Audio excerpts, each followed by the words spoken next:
Hello everybody, I'm Gwen Campbell-Mindes. Welcome to Gwen's Bookish Ramblings, and today we are talking about Anne McCaffrey's Nerilka's story, which I had mentioned in my last video on the Pern series that I was going to be doing randomness.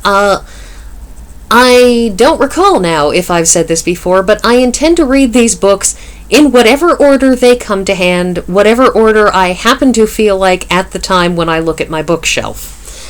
Also, for the record, I cheated on this particular cover because this is not the cover of mine. My cover, where this one says the New York Times bestseller, my cover says A Pern Adventure. Also, A Pern Adventure is not italicized, though it does appear to be the same font, I think. And it's the same cover, except my cover is a little bit thinner, because that looks like it got smooshed and stretched when they were making the digital version, but I was just feeling too lazy to bother scanning this one. Anyways, periodically I feel too lazy to bother, so I don't. So, here's the thing. I believe, although I could be wrong, that the Dragonriders of Pern trilogy, Dragonflight, Dragon Quest, The White Dragon, those are the first books written of the Pern series, and those are also sort of the beginning of the quote-unquote present day.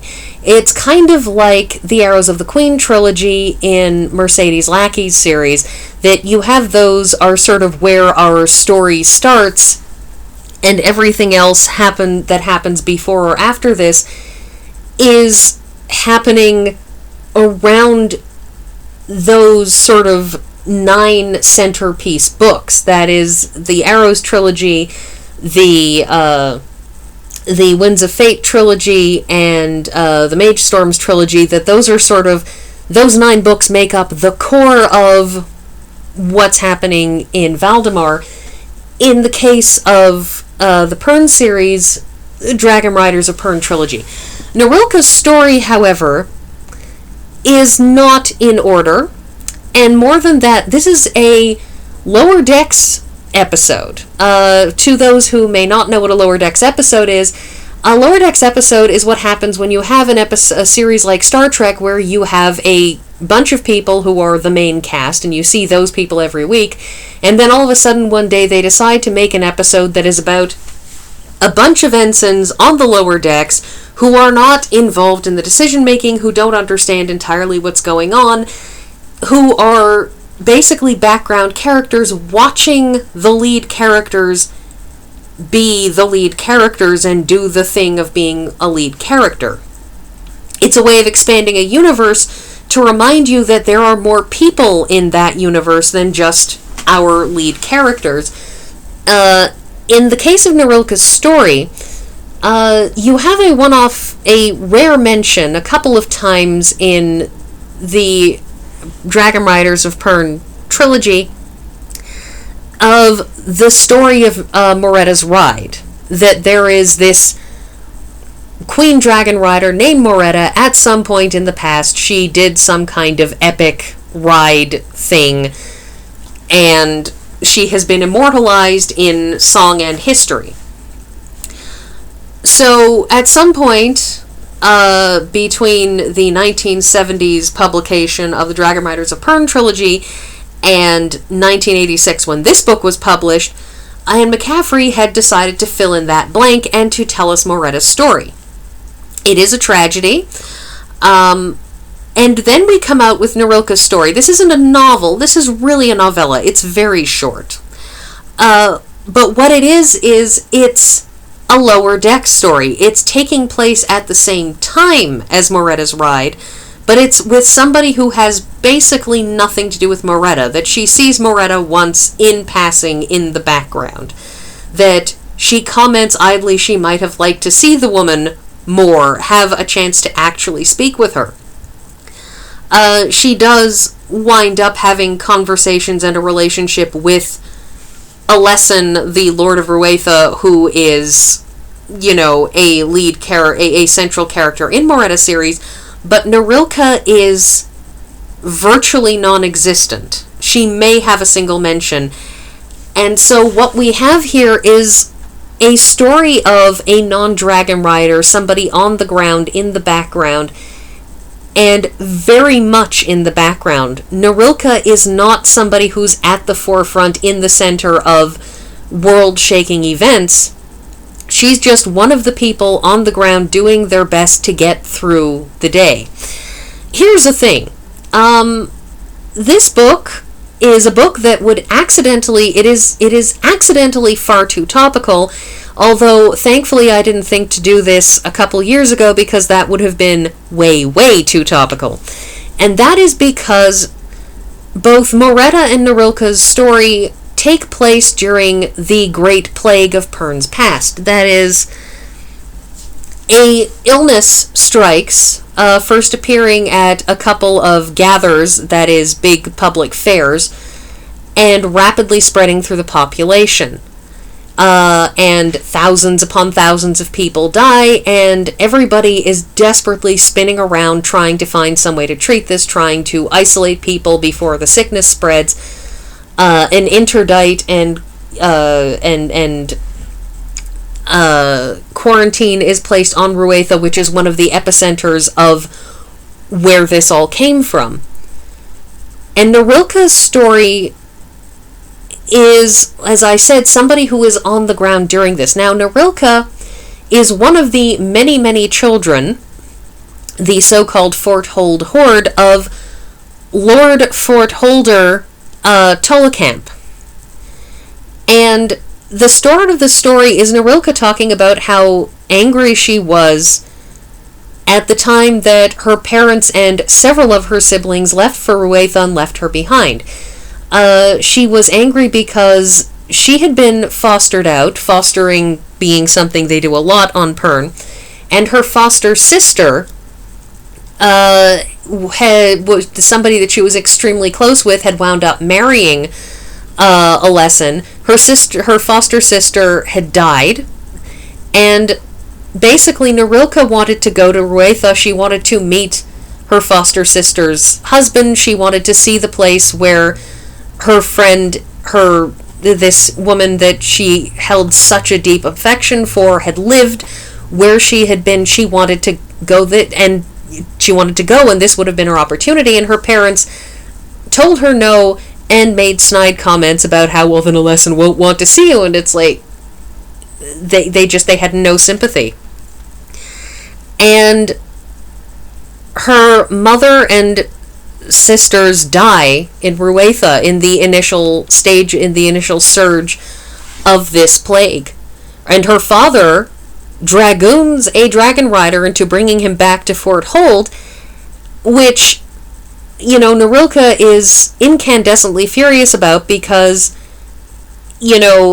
he's making a big stink about isolating people and not doing this, and he has the gall to bully his way into going home and leave his family there.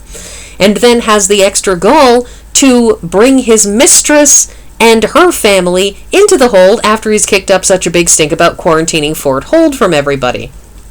He allows an internment camp on his front doorstep because he doesn't want to let people in, and then will not even send supplies to the internment camp that he has effectively created by not allowing people in on his front doorstep.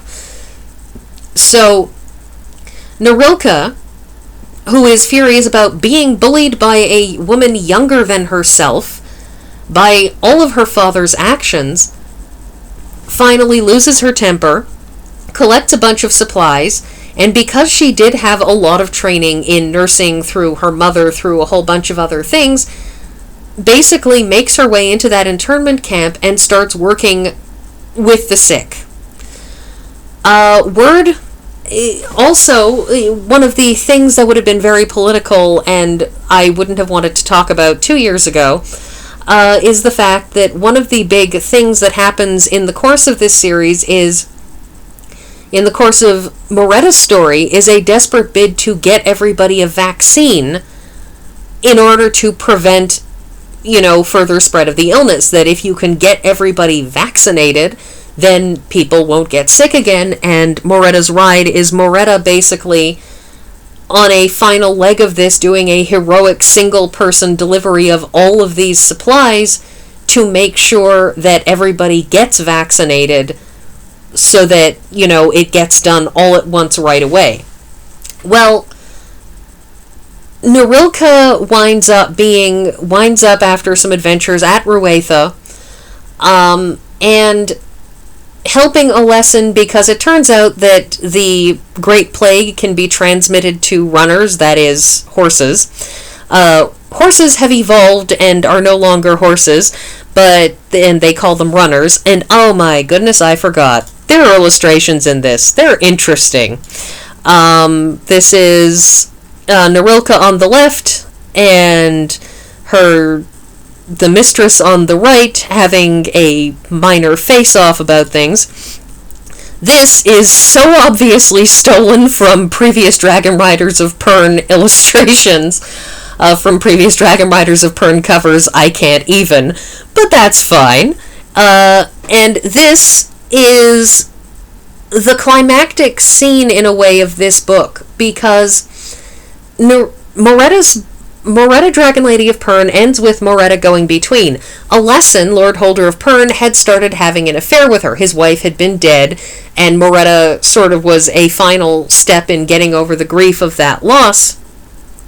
And then Moreta dies, and Alessan, because, he is ever so slightly psychically linked to Moreta and dragons and so on and so forth, basically collapses into a spasm of grief, and Nerilka is there, and when he starts threatening suicide, Nerilka basically bullies him by demanding duty out of him to keep him from killing himself. That what she basically does is she says, sorry about the zoom image in the middle, I didn't even realize that when I was trying to take these pictures. Anyways, what she basically tells Alessan is, you are the Lord Holder of Ruetha. Ruetha needs you to be the Lord Holder.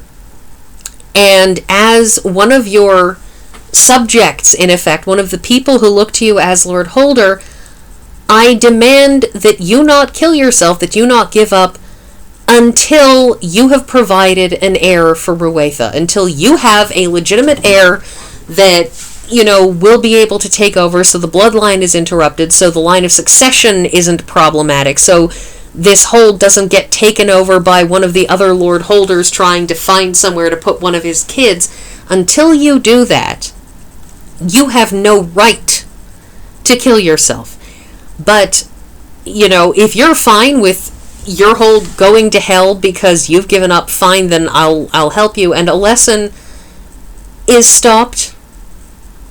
And then he basically tells her, fine, Nerilka, I will do this. And Nerilka, who has been pretending to be just ordinary Holder Rill, is shocked, and Alessan says, you remember that, my wife sketched incessantly? Trust me, I recognized you when you arrived, but since you were insisting on it, I figured I'd let you have your anonymity.